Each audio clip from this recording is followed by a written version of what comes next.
My mother-in-law cancelled my apartment's contract without asking me. You married into our family. So how can you expect you'll be living with just my son and grandson? It's your job as our daughter-in-law to take care of us too. Try to avoid that. You really haven't been raised well. This situation made me feel dizzy and overwhelmed. Movers who I hadn't hired entered my home and began taking away my furniture. Well, from now on you'll be living with us. You should prepare yourself. My mother-in-law said that with a grin on her face. My mother-in-law suppressed my father-in-law and did anything she wanted. I was happy that at least my father-in-law was a kind person, but this was too much. I couldn't hold myself back any longer. I had reached my limit. No, I've already passed my limit, which is why I came prepared. Understood. Well, of course. Since this has been decided, quickly, I cut off my mother-in-law as she was speaking and pulled out the thing I had prepared. Just like you canceled the contract to my home without asking me, I ended my marriage with your son without telling you. Huh? At the moment, she understood everything and her face went pale. My name is Isla. It's been 3 years since I married to my husband Asher. Asher and I are currently living together in a studio apartment my parents bought me. My parents manage a company and are very well off. Though I've turned down their financial help since I started working and living on my own. This house was a wedding gift, so I had no choice but to accept. This is to celebrate your wedding, so at least let us do this much. When my dad said that, I couldn't refuse. Asher was happy that we could live together comfortably, and seeing him like that made me happy as well. Our married life went well, and we ended up having a child relatively quickly. Marriage, pregnancy, and the birth of our son, Gabriel. It was the happiest and the busiest time of my life. It passed by like a whirlwind. After meeting my in-laws before the wedding, I rarely saw them. Asher's parents' home was far away, and it was a hassle for his parents to come visit us. My father-in-law was an executive in his company, so he couldn't take long vacations. So generally, we would share updates about our son over the phone.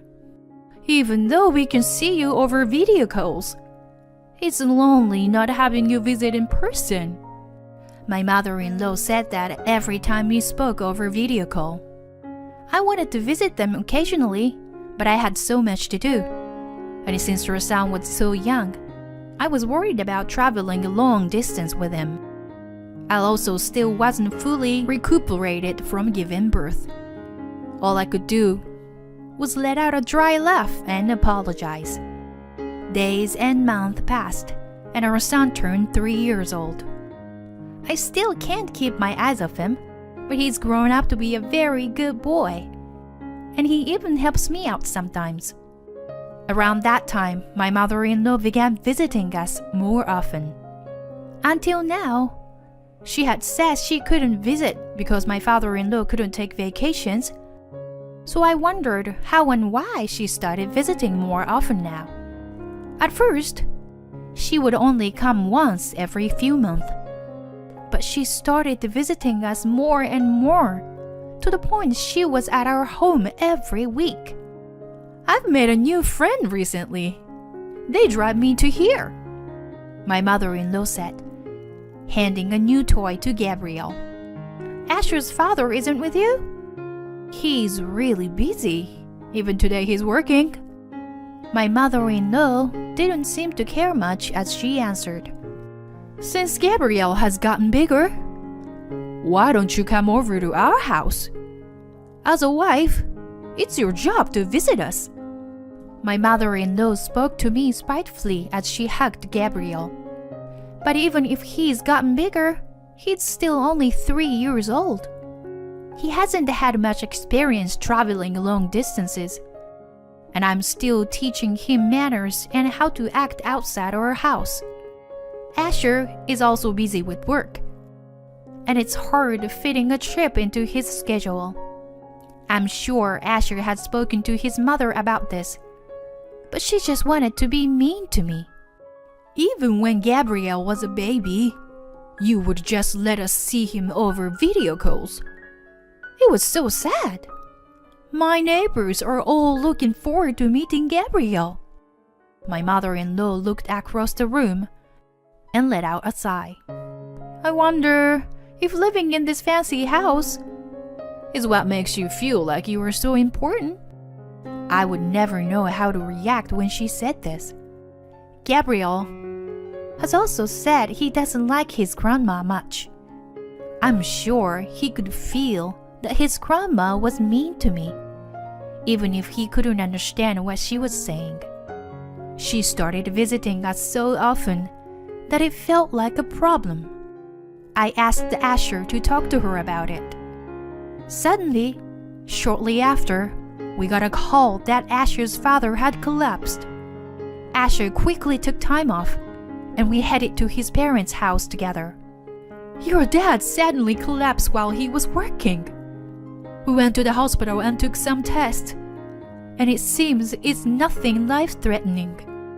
But his arms and legs are still a bit numb, so he needs to be taken care of. He's put aside his work for now, and is reading in his bedroom. Since the first time I met my father-in-law, he's always been a quiet person. He didn't say much, but he was always interested to hear about Gabriel. He would send us money and gifts for Gabriel, and in general, always treated us well. Though my mother-in-law seemed very worried, he was calm. I can't work like I did before, but I've saved enough money that we don't have to worry. It's not like I can't work at all anyway. It's not that serious, so you don't have to worry too much. His hands were a bit shaky as he closed the book he was reading. My mother-in-law ignored that and turned to me. Since he's like this, why don't you move in with us to help take care of him? I don't know what I'll do on my own. And since you are our daughter-in-law, you should at least do this much. But we have our apartment. I was worried about my father-in-law, but I wouldn't accept this that easy. We already signed Gabriel's up for preschool in our area, and considering my mother-in-law's personality, she'll bother me every day. I turned to Asher, hoping he would be on my side, but he was nodding along with what his mother said. Won't you be quiet? I'm telling you that's not necessary. So Isla and Asher don't need to move in. Don't force them into it. My father-in-law's words hang in the air. The situation was settled. That day we were able to return home without a problem. But my mother-in-law began to harass me more. Ayla, I want you to help me. Get here, quickly. She would call me to say that at least once a week. At first, I believed her, and I would rush over. But each time it was for something unimportant. There is a bug in the kitchen. Catch it for me. I need to pull the weeds from the garden. Help me. You got here too late. I've already resolved my problem. Every time it would be something like that. But I knew if I ignored her, it would become a huge drama. So I had no choice but to go every time. You know that we live far away, so coming here isn't that easy, right? Please don't call me over if it's not actually urgent. If you lived here, you wouldn't have to do this. You are living leisurely, trying to forget that my husband and I exist. That's why I'm making you travel this distance. It's your fault, not mine. My mother-in-law always acted like she was the victim. I'm sure your husband isn't happy with this. Him? He's only concerned with himself. And I won't listen to a man who can't work anymore. Whatever he says, I don't care. As she was saying this, my mother-in-law's friend called her on the phone. I'm going to meet my friend now. So, you can go home. If I have any more problems, I will call you. Mentally exhausted, I set out on a long journey back home. I've spoken to Asher about this countless times, but he just says the same thing as his mother. I can't move because of my work here. But you are not working, so what's wrong with you moving in with them? I can take care of Gabriel. I can't leave Gabriel to be taken care of by Asher alone. Little by little, I became more upset with Asher and his mother. Thinking about Gabriel, I was worried about him growing up in this sort of environment. I secretly decided to take things into my own hands. One day, I went with Gabriel to the neighborhood grocery store, and when we got home, I saw movers walking around in front of my apartment building. I wondered who in our building could be moving. But as I got closer to my door, I saw that the movers were coming in and out of my apartment. Surprised, I asked the movers what was going on, and they said they were hired to come. When I entered the apartment, I saw Asher and his mother ordering the movers around. Oh, Isla, you're late. What's happening? You keep turning down moving in with us.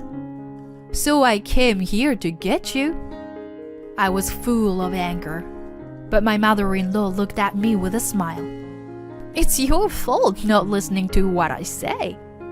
But don't worry, I won't blame you. You'll be taking care of us from now on, so I will make sure we get along.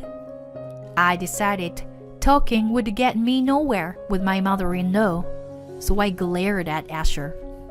You're making a scary face. We received this apartment as a present, so we're free to sell it or leave it as we please, right? I'm also worried about my parents. Since you have free time, you can move in with them. We'll all be happy. Won't that be great? Haven't you thought about how Gabriel and I feel? Gabriel will make new friends, and you can find a part-time job out there. If we are worried about money, we can ask my parents for help. And if we sell this apartment, we'll have enough money for a while. If anything, you're at fault since you abandoned your obligations to us. If you understand, get ready to leave. Seeing how they spoke and nodded to each other without considering my feelings, I couldn't take it anymore. Fine. Yeah, I got it. I hugged Gabriel tightly and gave the biggest smile I could muster. In that case, I'm breaking up with Asher. Asher was at a loss for words. Huh? Isla, what do you mean? As I said, I'm ready to get divorced. So I leave the rest to you. If you have any complaints, speak to my lawyer. I've recorded our conversation where you talk about how you will force me to move in with your parents. I also have recordings and text message histories showing how your mother treated me. It's better for you to not overthink this and just divorce me. I went into our bedroom and brought out the divorce papers I had prepared. Wait! Do you think we will let you get away with this? Don't you pity Gabriel? Gabriel was surprised by his grandma's sudden yelling, and he began to cry. Grandma, it's scary. I don't like Grandma. Surprised to hear Gabriel's cries, the movers all peeked in to see what was happening. I'm sure they could tell who was the bad person here. Listen to what Gabriel is saying. It seems he won't mind. I'll move in with my parents for a bit, so I'm not worried. My mother-in-law felt too embarrassed to continue screaming in front of the movers, so she went quiet. Having gotten back at her, I felt relieved. Asher, things will probably get tough on you from now on. But I hope you and your mom get along. She just thinks about herself. So be careful. You and I will be divorced, so she's nothing to do with me anymore. I packed a few things and I got ready to leave. Anything else I need, I will buy once I get to my parents' house. Before I left our apartment, I went up to Asher. Thanks for everything. Here's my last present to you, to celebrate the end of our marriage life. As Asher stood there stunned, and with our divorce papers in hand, I handed him a few photos. The photos showed Asher's mother holding hands and walking happily with a man we didn't know. She lied that she had made a new friend. She was actually having an affair. When she would come over to visit us, he would drop her off with a kiss. I saw them kissing on our apartment building's security camera and hired a private investigator to confirm everything. She probably planned to force me to do everything when I moved in with her, so that she could have more time for her affair. Seeing the photo, Asher's face went bright red, and he began to scream at his mom. What is this? Didn't you say you were taking care of Dad? You're wrong. That's not me. My mother-in-law's voice was shaky, and I wondered what would happen from now on. But I don't have anything to do with them anymore, so I can't just stand around and watch them forever. I stepped out of the apartment. After speaking to the movers, I made a phone call. How are you feeling? Yeah, everything is over. On the other side of the phone, my father-in-law replied in a quiet voice. You went through a lot. Sorry about that. Thanks to you, I found out about my wife's affair. You really helped me out. I will handle the rest. I'm praying for you and Gabriel's happiness. I thanked him and hung up the phone. I'm glad I told him everything. Afterwards, my ex-father-in-law divorced his wife. She had been using my father-in-law's retirement money however she wanted. So now that she had to pay it all back, she was in trouble. I've heard she's living in a super run-down apartment now.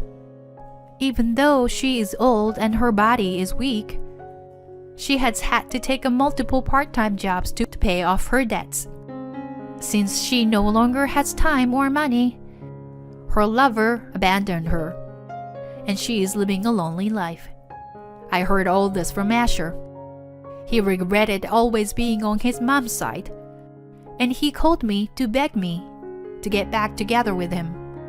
Asher said he's also annoyed by his mother's daily complaints and requests for money. Sounds rough, but when I was going through a hard time, and I tried to turn into you, you weren't there for me at all. Bye. I hung up the phone, cutting off what Asher was beginning to say. I blocked his phone number and completely cut off ties with him. Since I moved back in with my parents, I got to relax for a while. After a while, I signed Gabriel's up for a new preschool and began looking for a new job. Now that my mother-in-law is out of my life, I will work as hard as I can for the sake of my son.